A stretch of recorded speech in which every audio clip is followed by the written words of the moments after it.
आह्वान कर रहे हैं। निरंतर 6 दिनों से हम कथा श्रवण कर रहे हैं। 5 दिन तो पूर्ण हो गई, पता ही नहीं लगा कब ये 5 दिन व्यतीत हो गए। आज सप्तम दिवस की पावन परिक्रमा है। अपने जीवन को धन्य बनाएं।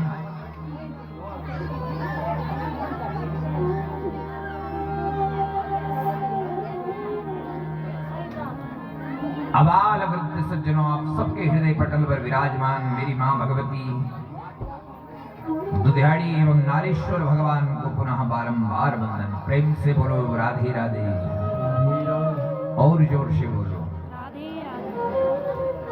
बोले राधा रमण भगवान की।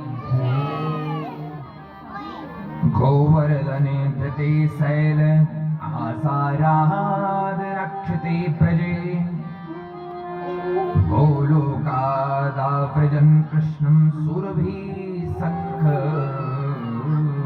चक्र एव च। परम मंगलमयी भगवत स्वरूप श्रीमद् भागवत में कल तक आपने कथा श्रवण की है। किस प्रकार भगवान ने इंद्र का मर्दन किया है। जो मान उसका है, अभिमान उसका है, मेरे बिना संसार में कुछ भी नहीं, मैं नहीं तो कुछ भी नहीं। मैं अगर वर्षा न करूं तो यहाँ धरती में रूखा सूखा अकाल पड़ जाएगा। भगवान ने सारे ब्रजवासियों को कहा कि देखो, हम लोग प्रत्यक्ष की अवहेलना करते हैं और अप्रत्यक्ष की पूजा करते हैं। ये जो भी संसार में जो कुछ भी दिखाई दे रहा है, ये सब भगवत स्वरूप है। सिया राम मैं सब जग जानी, करो प्रणाम जोर जग पाए। सब परमात्मा का ही स्वरूप है। पर्वत है, वृक्ष है, ये लता पता, नदियां, ये सब भगवान की नाड़ियां हैं। ये नदी है, हरियाली जितनी है ये सब भगवान के रोम रोम है। जितने भी पर्वत हम देखते हैं सब भगवान विराट पुरुष की हड्डियां हैं। तो हमें प्रत्यक्ष की पूजा करनी चाहिए। अपने हाथों से एक एक वृक्ष का रोपण प्रत्येक मनुष्य को अपने जन्मदिन पर जरूर लगाना चाहिए। एक भले ही आप काटो या ना काटो, लेकिन एक एक वृक्ष को आप अपने हाथ से जरूर रोपित करें। अब खूब जब फलदार वृक्ष हो जाएगा और वो फल जब कोई खाएगा ना, तो सबसे पहले उसी को आशीर्वाद मिलेगा जिसने वो वृक्ष लगाया। तो हम लोगों की आदत क्या होती है, फलदार वृक्ष तो होते हैं लेकिन अपने लिए बचा करके रखते हैं, औरों के लिए नहीं। भाई हमारे लिए तो भगवान ने अन्न दिया है। जो जंगलों में रहने वाले जो पशु हैं, भालू बंदर रीछ, ये कहां जाएंगे, क्या खाएंगे? फल तो उन्हें मिलने चाहिए। अन्न की चिंता हमें होनी चाहिए। और वैसे चिंता करना अपने लिए नहीं है। चिंता बहुत बुरी बात है। भगवान का चिंतन करना चाहिए। समाज में 2 प्रकार के लोग हैं। एक व्यक्ति चिंता में जीता है और एक चिंतन में जीता है। चिंता छोटी सी परेशानी को भी पहाड़ जैसा बना देती है, और चिंतन बड़ी बड़ी समस्याओं का हल है। जीने के 2 ही मार्ग है, या चिंता है या चिंतन है। चिंतन में 2-4 जीते हैं तो चिंता में हजारों जीते हैं। चिंता से चतुराई घटे, घटे बुद्धि और ज्ञान। चिंता बड़ी अभागिनी, चिंता चिता समान। कितना भी चतुर व्यक्ति हो लो ये समाज में, चालाक व्यक्ति कितना भी चतुर और चालाक क्यों ना हो, लेकिन हृदय में अगर चिंता बैठ गई, उसकी चतुराई धीरे धीरे क्षीण होने लगती है। चिंता से चतुराई घटे, घटे बुद्धि और ज्ञान। कितना बड़ा बुद्धिमान व्यक्ति क्यों ना हो, चिंता हृदय में बैठ गई, उसकी बुद्धिमत्ता सब खत्म हो जाएगी। कितना बड़ा ज्ञानी व्यक्ति क्यों नहीं है, अगर चिंता हृदय में बैठ गई तो उसका ज्ञान सब शून्य हो जाता है। इसलिए चिंता को मिटाओ और चिंतन को बढ़ाओ। चिंता बहुत बुरी चीज है मेरे भाई बहन। चिता और चिंता में मात्र बिंदी का ही अंतर है। चिता निर्जीव शरीर को जलाती है तो चिंता जीते जी शरीर को राख बना देती है। इसलिए चिंतन करो, चिंता मिटाओ अपने हृदय से।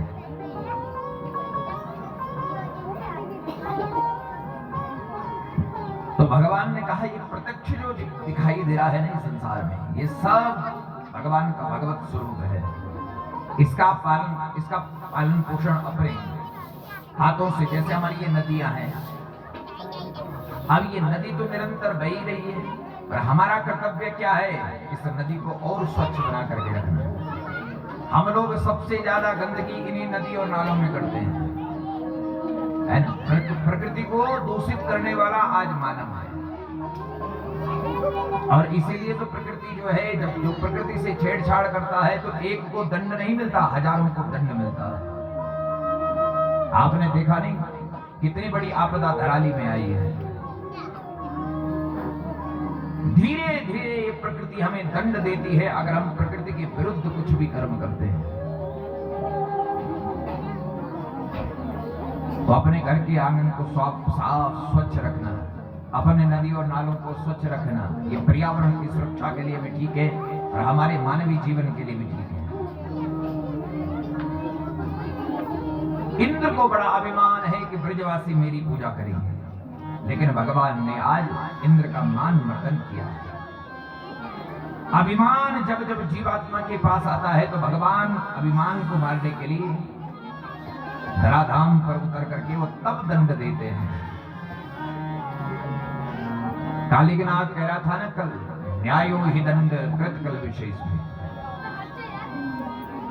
नागपत्नियों ने कहा आपका काम है दंड देना। जब जब अभिमान हमारे पास आता है तो अभिमान का मर्दन करने के लिए भगवान धरती पर आते हैं।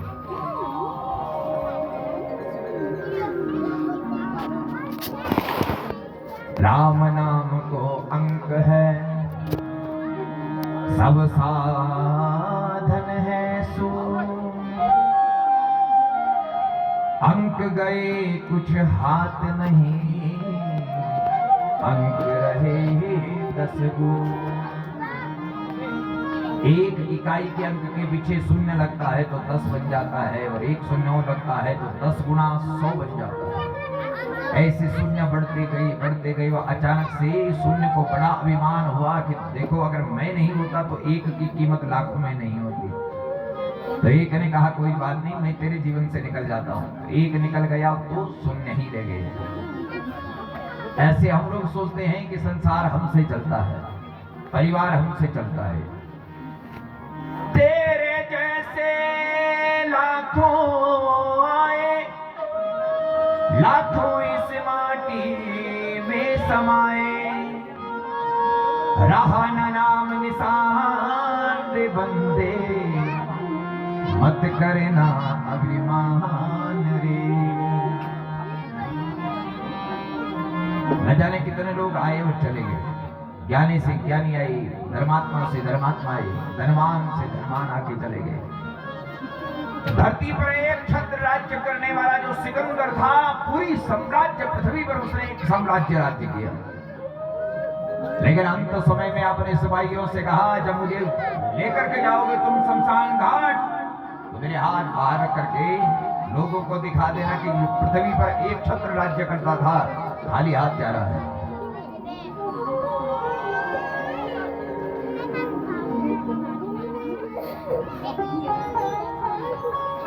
तब लोगों ने देखा अच्छा पृथ्वी का सम्राट खा लिया। इसे हम कहा करते हैं मेरे भाई बहन, अपने ठाट बाट पर कभी अभिमान मत कर लेना। मेरे पास गाड़ी है, घोड़ा है, बंगला है, मेरे पास विद्या है, मेरे पास धन है, मेरे पास परिवार है, मेरी भाई है, बहन है। अभिमान मत कर लेना, मत करना। गुरु कभी अपनी ठाट पर खाली हाथ पहुंच जाते शमशान घाट में। एक महात्मा एक दिन शमशान घाट में गया और 2 मुट्ठी राख उठा करके जो है तराजू की तरह तोड़ रहा। एक व्यक्ति गया, महाराज जी आप क्या कर रहे हैं? अरे ये राख लेकर के कहां जा रहे हैं?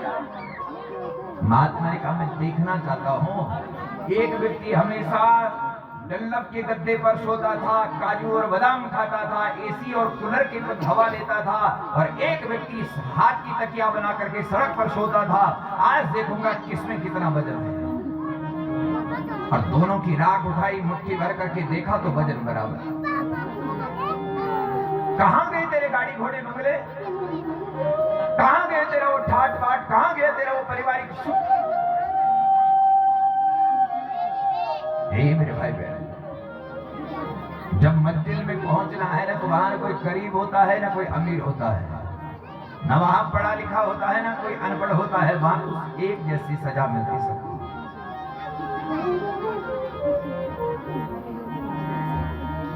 मन की रे प्यारा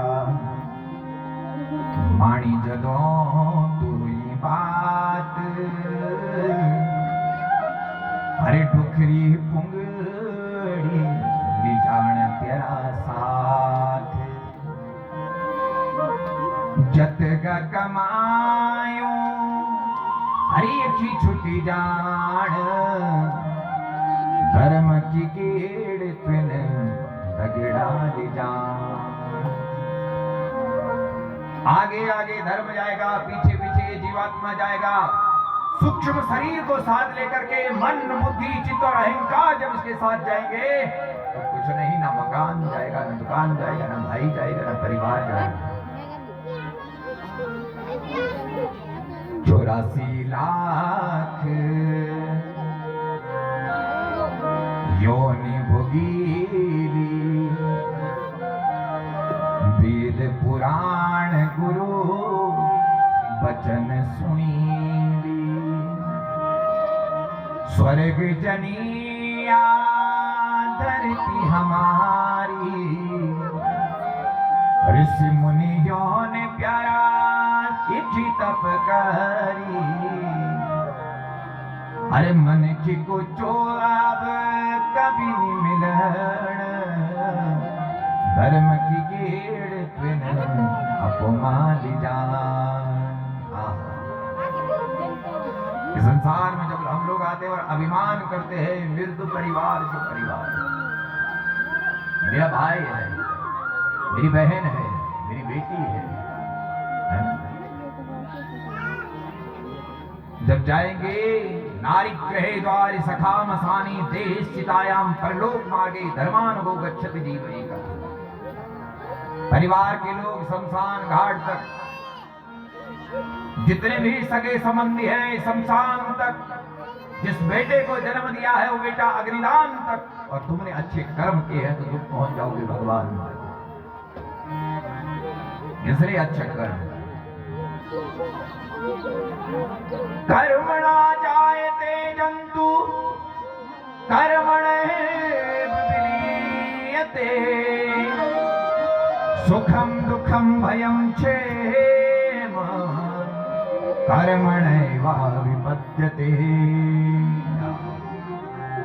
इसलिए जीवन में कर्म अच्छे करो। कर्म, जिस मनुष्य के कर्म अच्छे होते हैं ना उस पर भगवान की अनन्य कृपा होती है, उस धराधाम पर अच्छे कर्म करके सुख पाता है।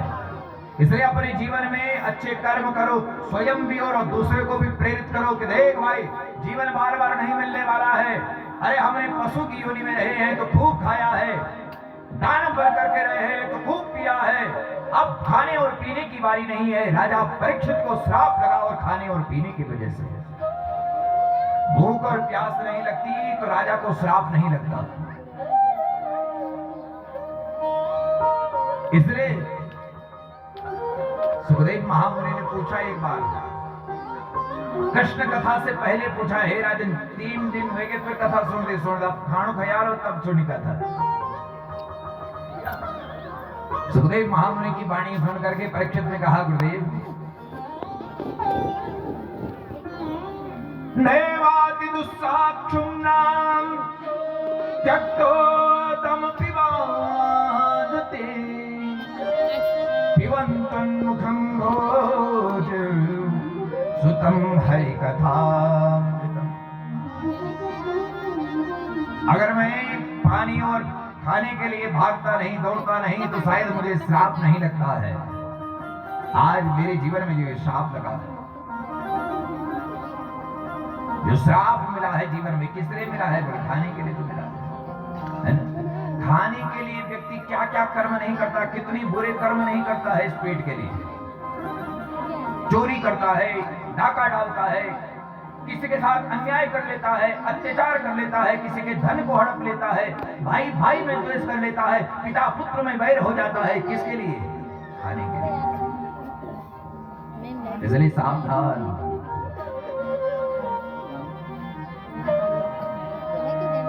खरिया कमाले या कमाले खोटिया, खानिया तो बंदियां तो दो ही रोटियां। कमाई चाहे बढ़िया करा तुम, चाहे तुम चोरी करीते करा, ब्याह करो तुम दो ही रोटी खाना। इसलिए वो खाना आसानी से पच जाए हमारे हृदय में। ध्यान रखना मेरे भाई बहन, जैसा खाए अन्न वैसा होता है मन, और जैसे पिए पानी वैसे होती है वाणी। अपने जीवन को सरल बनाना सीखो।